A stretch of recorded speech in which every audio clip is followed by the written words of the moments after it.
Good morning everyone. देखो, आज हम बात करते हैं लास्ट क्लास में हमने बात की थी कुछ साल्ट, टाइप्स ऑफ साल्ट के बारे में। तो हमने एसिडिक साल्ट क्या होते हैं, बेसिक साल्ट क्या होते हैं और न्यूट्रल साल्ट क्या होते हैं, इनके बारे में हमने थोड़ा डिस्कस किया था।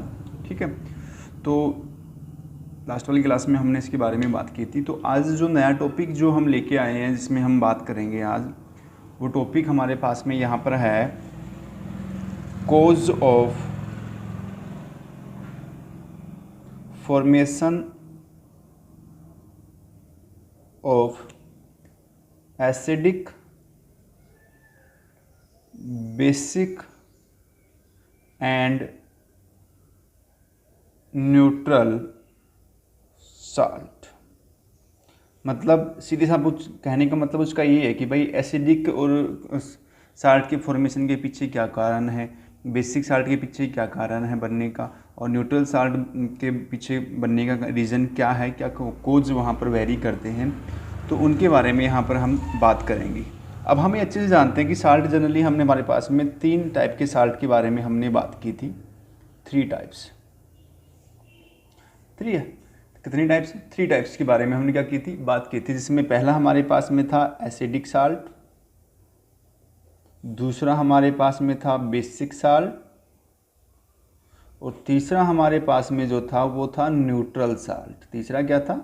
न्यूट्रल साल्ट के बारे में हमने बात की थी।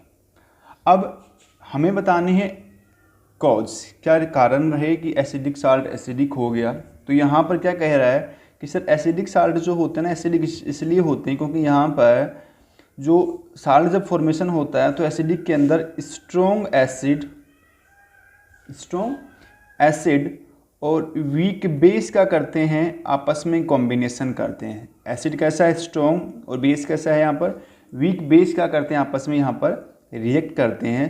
तो रिएक्ट करने के बाद में यहाँ पर जो बनने वाला जो साल्ट होगा ना, वो फुली न्यूट्रलाइज नहीं होगा, मतलब उसमें कंप्लीटली इक्वल रेशो के अंदर न्यूट्रलाइजेशन का टर्म वेरी नहीं करेगा।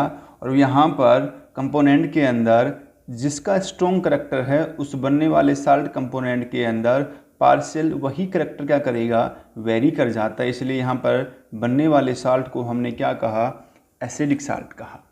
फिर दूसरी बारी किसकी है? दूसरी बारी हमारे पास में बेसिक साल्ट की। बेसिक साल्ट के पीछे रीज़न क्या है कि बेसिक के अंदर हम क्या में ऐड करते हैं, स्ट्रॉन्ग बेस को रिएक्ट करवाते हैं वीक एसिड के साथ में, और जब ये दोनों आपस में रिएक्ट करते हैं तो तब भी साल्ट बनता है। पर ये साल्ट भी कैसा नहीं होता, फुली न्यूट्रलाइज नहीं होता, मतलब इक्वल रेशो के अंदर यहाँ पर न्यूट्रलाइजेशन टर्म वेरी नहीं करता है। और इक्वल रेशो में न्यूट्रलाइजेशन टर्म वेरी नहीं करेगा तो यहाँ पर बनने वाले साल्ट के अंदर जो करैक्टर आएगा, जो करैक्टर स्ट्रॉन्ग वेरी करेगा वही करैक्टर यहाँ पर वेरी करेगा। तो मतलब इसलिए यहाँ पर बनने वाली साल्ट की नेचर कैसी हो जाएगी, बेसिक हो जाएगी। तीसरा हमारे पास में न्यूट्रल साल्ट। न्यूट्रल साल्ट क्या होते हैं, जहाँ पर स्ट्रॉन्ग बेस और स्ट्रॉन्ग एसिड क्या करते हैं, आपस में रिएक्ट करके क्या बनाते हैं, साल्ट बनाते हैं। और यहाँ पर बनने वाला जो साल्ट होगा किसके अंदर, इसके अंदर जो साल्ट होगा वो क्या होगा, वो फुली न्यूट्रलाइजेशन वेरी करेगा। ठीक है, तो यहाँ पर क्या कर रहा था, यहाँ पर जो कंपोनेंट के अंदर न्यूट्रलाइजेशन कैसा है, इक्वल नहीं है, तो अनेबल फुली न्यूट्रलाइजेशन। यहाँ भी कैसा है, अनेबल फुली न्यूट्रलाइजेशन। पर यहाँ पर बनने वाला जो होगा वो कैसा होगा, वो फुली न्यूट्रलाइज क्या होगा, यहाँ पर साल्ट वेरी करेगा। ठीक है, तो इसलिए वजह से यहाँ पर कंपोनेंट के अंदर, क्योंकि यहाँ पर मिलने वाले दोनों कंपोनेंट का जो रेशो होगा, जो स्ट्रेंथ करैक्टर होगा वो इक्वल होगा। यहाँ पर स्ट्रेंथ करैक्टर क्या होगा, दोनों के मिलने वाले का स्ट्रेंथ करैक्टर क्या होगा, डिफरेंट। यहाँ पर स्ट्रेंथ एसिड की ज़्यादा होगी, यहाँ स्ट्रेंथ बेस की ज़्यादा होगी। यहाँ पर दोनों की स्ट्रेंथ क्या होगी, इक्वल होगी। दोनों की स्ट्रेंथ क्या होगी यहाँ पर, इक्वल।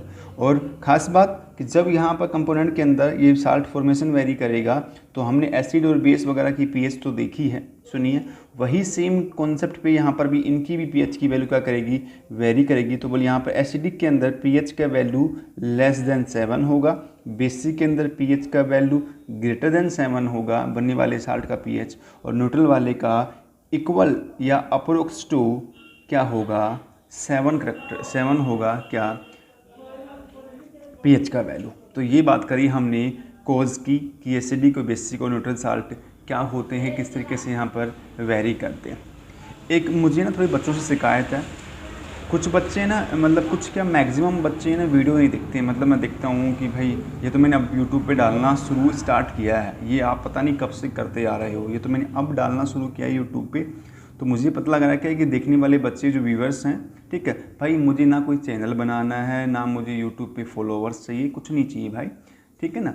आप कम से कम जो होमवर्क दिया जा रहा है, जो वीडियो दिया जा रहा है, उसको आप रेगुलर देखें, पर्टिकुलर आप देखें, ठीक है। क्योंकि आप दूसरा सब्जेक्ट अगर देख रहे हो तो भाई केमिस्ट्री भी देखने में कोई दिक्कत नहीं आनी चाहिए। और फिर भी अगर कोई टॉपिक में अगर परेशानी है तो मैंने तुम्हें बार बार बोला कि आप पर्टिकुलर मुझे कॉल करके वो डाउट क्लियर कर सकते हैं, पर नहीं, ठीक है ना। तो भाई आप ना ये जो होमवर्क आ रहा है उसको कंटिन्यू देखो ना भाई, ठीक है ना। तो ये ऐसे मत करो तुम, ठीक है। बाद में पता ना केमिस्ट्री ही इम्पोर्टेंट है, एक्चुअलिटी बता रहा हूँ तुम्हें। लास्ट ईयर भी एनटीसी में केमिस्ट्री में फुल मार्क्स थे, 13 में 13, ठीक है।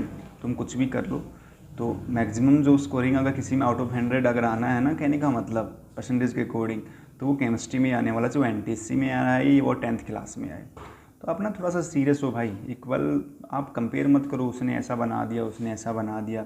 मेरी मजबूरी है, इसलिए मुझे नोटबुक में पढ़ाना पड़ रहा है, ब्लैक बोर्ड में मुझे को डर नहीं लगता है। तो प्लीज़ आप ना ये थोड़ा कोऑपरेट करें टीचर को, ऐसा थोड़ी सर उसका जैसा बनाओ, वो ऐसे है, ठीक, सबके अपने अपने फंडे हैं, ठीक है। और वैसे तुम प्रॉब्लम होती है तो सर नोटबुक में समझाओ, बोर्ड पे समझ नहीं आ रहा, अब नोटबुक में जब पढ़ा रहा हूँ तो भी तुम लोगों को दिक्कत हो रही है, तो मजबूरी है, अदरवाइज़ मैं बोर्ड पे मैं भी पढ़ा देता, ठीक है। तो फिर भी अगर कोई डाउट हो तो आप क्लियर कर सकते हैं। ऐसा नहीं है कि भाई आप क्लास ही नहीं ले रहे तो फिर हम बना रहे हैं उसका फ़ायदा नहीं हो रहा। नेक्स्ट हमारे पास में है टर्म की, अगर हम बात करें, नेक्स्ट है सम इम्पोर्टेंट, और मैंने टॉपिक बाय टॉपिक एक एक टॉपिक पढ़ाया है भाई, ये कुछ नहीं छोड़ा। सम इम्पोर्टेंट केमिकल कंपाउंड, जिसमें हम कुछ केमिकल कंपाउंड के बारे में बात करेंगे, कुछ साल्ट के बारे में, और केमिकल कंपाउंड मतलब साल्ट के बारे में बात करेंगे। जिसमें हम फर्स्ट जो साल्ट हमारे पास में यहाँ जो होगा, वो फर्स्ट साल्ट यहाँ पर है कॉमन साल्ट, मतलब सोडियम क्लोराइड, ठीक है। फॉर्मूला आप जानते हैं NaCl, ठीक है, कॉमन साल्ट होगा। अब इसके बारे में जो जो जानकारियां हैं मैं तुमको एक एक करके मैं देता जाऊंगा, जो जो चीज़ें यहाँ पर हैं, ठीक है भाई। सबसे पहले यहाँ पर इस NaCl को हम कॉमन साल्ट के इसको हम कॉमन साल्ट के नाम के साथ साथ, कॉमन साल्ट तो हम इसको बोलते ही हैं, कॉमन साल्ट के साथ साथ इसको हम टेबल साल्ट के नाम से भी जानते हैं, पहली बात, ठीक है। बोल सर ये फॉर्म कब होता है? बोल सर फॉर्म होता है जब कौन कौन आपस में रिएक्ट करते हैं? बोल सर NaOH सोडियम हाइड्रोक्साइड और HCl जब आपस में रिएक्ट करते हैं तब क्या होता है सर, यहाँ पर क्या होता है? बोल सर NaCl साल्ट का क्या होता है, फॉर्मेशन होता है, ठीक है। कौन कौन? सोडियम हाइड्रोक्साइड और हाइड्रोक्लोरिक एसिड, ये आपस में रिएक्ट करते हैं। फिर बोला सर यहाँ पर ये जो साल्ट होता है वो कैसा साल्ट होता है? वो सर न्यूट्रल साल्ट होता है। न्यूट्रल साल्ट है तो सर यहाँ पर इनकी जो पीएच है वो अबाउट या अप्रोक्स क्या होगी, पीएच की वैल्यू क्या होती है, 7 होती है, ठीक है। फिर वो सर यहाँ पर इस NaCl साल्ट का जो जनरली हम जो यूज़ करते हैं वो किस में करते हैं? वो सर इसका जनरली यूज़ करते हैं हम टेस्ट ऑफ फूड के अंदर, खाने पीने की जो चीज़ होती है उसके अंदर क्या करते हैं, इसका यूज़ करते हैं, ठीक है। इसके अलावा इसका यूज होता है बहुत सारे, जनरली जो अगर हम बात करें मैनी केमिकल्स, जो केमिकल्स जो होते हैं उनकी मैन्युफैक्चरिंग के अंदर, बहुत से केमिकल कंपाउंड बनाने में, मैन्युफैक्चरिंग में क्या होता है, इनका यूज होता है, ठीक है, बहुत से कंपोनेंट के अंदर। तो यही बात करिए इसके अंदर। फिर बोल सर यहाँ पर इसके अंदर जो इम्पोर्टेंट जो केमिकल है किसके अंदर, NaCl के अंदर, वो है सोडियम हाइड्रोक्साइड। मतलब इसमें इम्पोर्टेंट जो केमिकल है वो कौन है, वो है सोडियम हाइड्रोक्साइड। तो इसके बारे में भी कुछ चीज़ें हम जान लेते हैं, ठीक है। देखो भाई क्या क्या चीज़ें इसमें वेरी करती हैं, सुनते जाना। बस NaOH जो होता है वो स्ट्रॉन्ग बेस है, कैसे बेस होते हैं? स्ट्रॉन्ग बेस होते हैं। तो सर इनको हम caustic known as caustic soda, इनको हम कास्टिक सोडा के नाम से जानते हैं। ठीक है। फिर बोले सर यहाँ पर NaOH जो होता है वो फॉर्म होता है, इसका फॉर्मेशन होता है किससे? बोले सर इलेक्ट्रोलाइसिस या इलेक्ट्रोलाइटिक डिकम्पोजिशन ऑफ NaCl। मतलब करंट की, लाइट की प्रेजेंस में क्या होना है? NaCl का इन एक्वस सॉल्यूशन में क्या होना? डिकम्पोज होना। क्या बनाएगा सर? NaOH का फॉर्मेशन करेगा। मतलब कहने का मतलब क्या कह रहा है मेरे पास में कि अगर NaCl, ठीक है, तो यहाँ पर अगर इसका डिकम्पोजिशन अगर करवा दिया जाए कंपोनेंट के अकॉर्डिंग इन एक्वस सॉल्यूशन, तो वही चीज़ें यहाँ पर NaOH प्लस में HCl बनता है वैसे तो। ठीक है, पर अगर हम जनरल रिएक्शन थे हमने ये बात की, पर ड्यूरिंग द इलेक्ट्रोलाइटिक डिकम्पोजिशन क्या होगा? तो इसमें ड्यूरिंग इलेक्ट्रोलाइटिक यहाँ पर दो पोल क्रिएट होंगे। एक पोल होगा कैथोड का, दूसरा पोल होगा यहाँ पर एनोड का। मतलब कैसे? अगर मैं NaCl को डिकम्पोज किया तो Na का पॉजिटिव, Cl का नेगेटिव। ठीक है। दूसरा हमारे पास में वाटर का हमने इलेक्ट्रोलाइसिस, इसका भी हमने इलेक्ट्रोलाइसिस करवा दिया और इसका भी क्या करवा दिया हमने? इलेक्ट्रोलाइसिस। तो वाटर में क्या मिला? H पॉजिटिव और OH का नेगेटिव।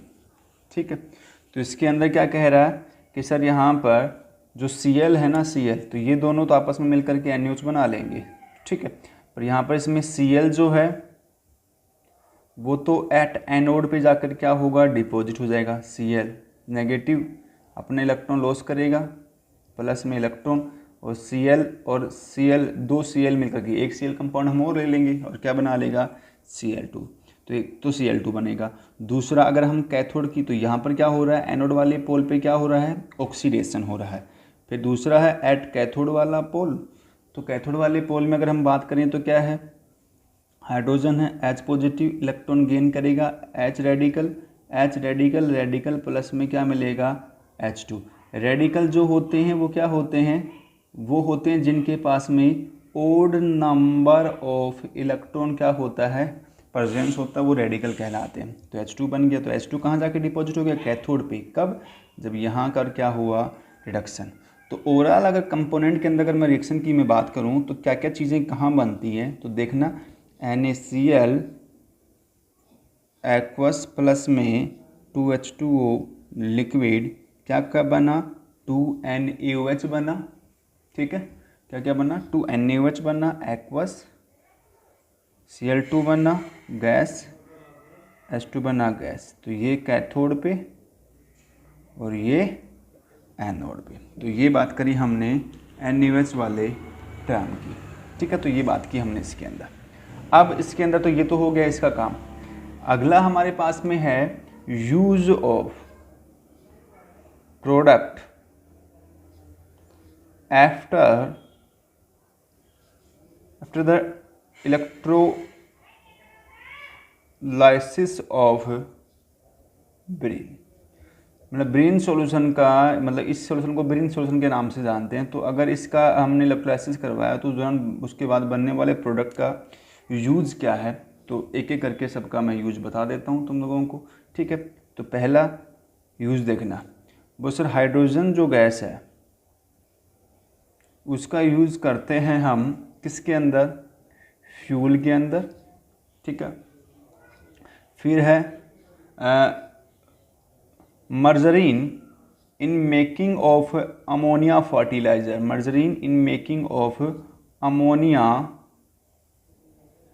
जो फर्टिलाइज़र, अमोनिया फॉर फर्टिलाइज़र्स बनाने में क्या यूज़ करते हैं हम? इसका फर्टिलाइज़र्स के अंदर क्या करते हैं? इसका यूज़ करते हैं। ठीक है, पहला बात। दूसरा है क्लोरीन का यूज़। क्लोरीन का यूज़ कहाँ करते हैं? बस क्लोरीन जो गैस होते हैं उसका यूज़ करते हैं किस किस में? वाटर ट्रीटमेंट में, पहली बात। दूसरा मैन्युफैक्चरिंग ऑफ PVC में। PVC का फुल फॉर्म होता है पॉलीविनाइल क्लोराइड। Polyvinyl chloride. ये भाई एक टाइप का है ना पॉलीमर होता है, जिसका पीवीसी पाइप वगैरह या वायर जो होती है, इलेक्ट्रिकल वायर होती है, उसको बनाने में क्या करते हैं, इसका यूज़ करते हैं। एक इसका यूज़ होता है डिसइंफेक्टेंट, मतलब बैक्टीरिया जम्स को मारने के लिए क्या करते हैं, इसका यूज़ करते हैं।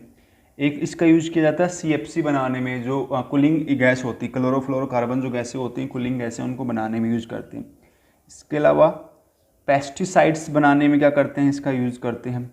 जो पेस्टिसाइड्स मतलब कीड़े मकोड़ों के मारने वाले के लिए हम यूज़ करते हैं।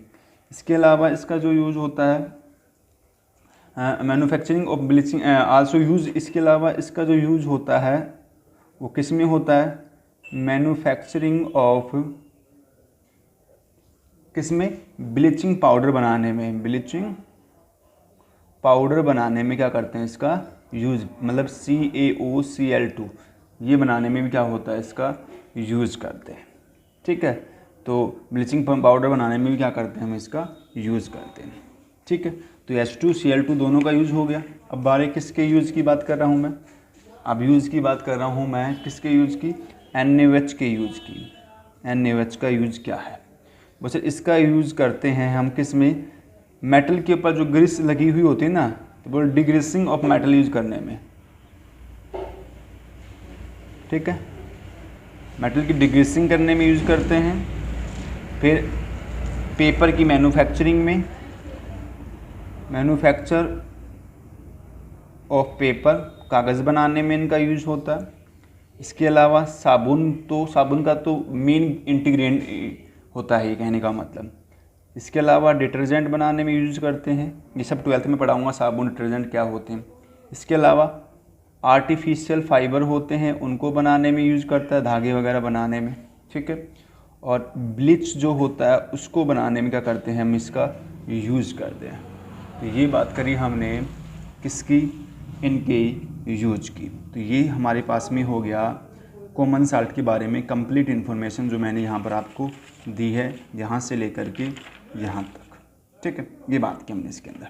अब मैं बात करता हूँ नेक्स्ट जो है वो है ब्लीचिंग पाउडर। नेक्स्ट साल्ट क्या है, ब्लीचिंग पाउडर।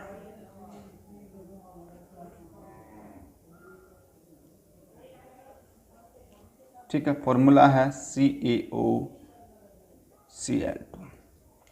ब्लीचिंग पाउडर के बारे में हम क्या करते हैं, बात करते हैं।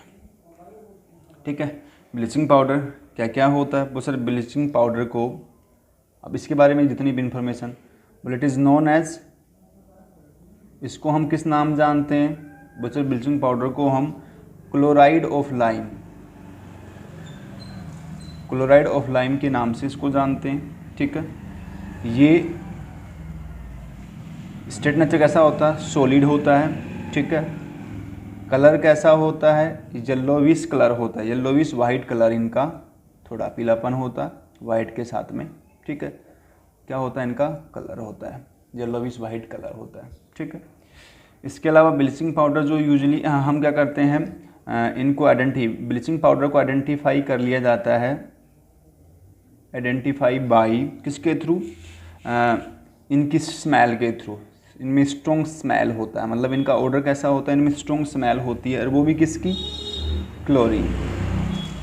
क्लोरीन की स्मेल से हम इसको क्या करते हैं, आइडेंटिफाई करते हैं। फिर सर इसका जो फॉर्मेशन होता है वो कैसे होता है, सर ये बनते कैसे हैं, बट सर जब लाइम वाटर की रिएक्शन, ठीक है, ये लाइम वाटर है या स्लग्ड लाइम बोल सकते हैं इसको, लाइम वाटर या स्लग्ड लाइम की रिएक्शन जब क्लोरीन के साथ में करवाई जाती है, तो इसके साथ में करवाने के बाद में यहाँ पर क्या बनता है, CaOCl2 प्लस में H2O बनता है।